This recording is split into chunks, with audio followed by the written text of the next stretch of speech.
Far Cry Primal's new Survivor mode isn't just a way to make the game tougher. It's a way of fundamentally changing the experience and the way you play, especially if you've turned on one of the permadeath options. If you're wondering whether to embrace the full caveman experience, here's how Survivor mode and permadeath changed Far Cry Primal for us. Survivor mode's most obvious change is that it turns off the minimap, which pushed us to pay more attention to our surroundings. By that, I don't just mean that we had to study the landscape to get our bearings. We can, after all, still use the bigger map and set on-screen waypoints.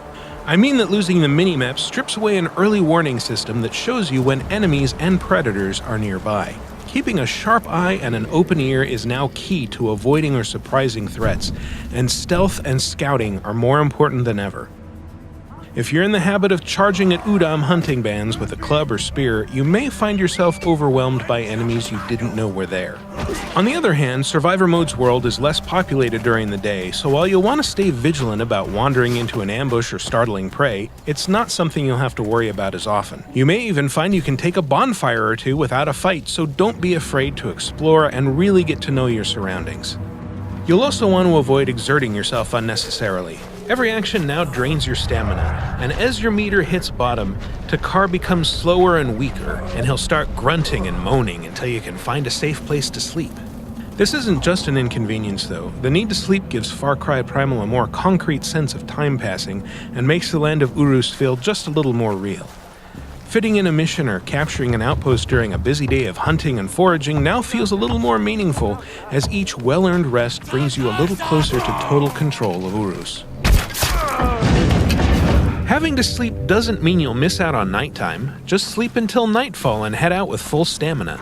Anything less is risky, because fast traveling to safety won't always be an option. Fast travel now eats up food and stamina depending on how far you're going, so if you don't leave yourself enough meat or energy for the trip, you may be stuck in dangerous territory until sunup. Even during the daytime, you'll want to keep a close eye on your resources. Missing with a ranged attack now frequently means your arrow, spear, or club will shatter on the ground, and crafting new ones takes a few seconds of holding down a button and waiting for a meter to fill, during which the action doesn't pause. And with crafting materials more sparse in Survivor mode, you'll want to be extra sure of your shots, whether you're aiming at a deer's flank or an enemy's head. Turning on permadeath means you risk all the progress you've made whenever you're in danger, so you'll want to be extra careful with your single, fragile life. If the odds are against you, there's no shame in running or hiding. Buying the sprint heal skill early on made this tactic a little more effective for us, as it let us patch ourselves up while we fled like Stone Age cowards. We quickly learned to take similar care with the lives of our animal companions, who can't be revived if you let them die. That's not such a big deal in itself, because taming a new companion is still pretty easy, unless you're going for a bear or saber-toothed tiger, who you now have to fight. But losing your four-footed friend in the middle of a confrontation, or worse when you're out at night, leaves you without anyone to watch your back, help you hunt, or waylay pursuers, making your own death much more likely. And if you've managed to tame one of the legendary beasts, you want to be extra careful. They're tougher than most, but if they die, you won't be able to get a replacement.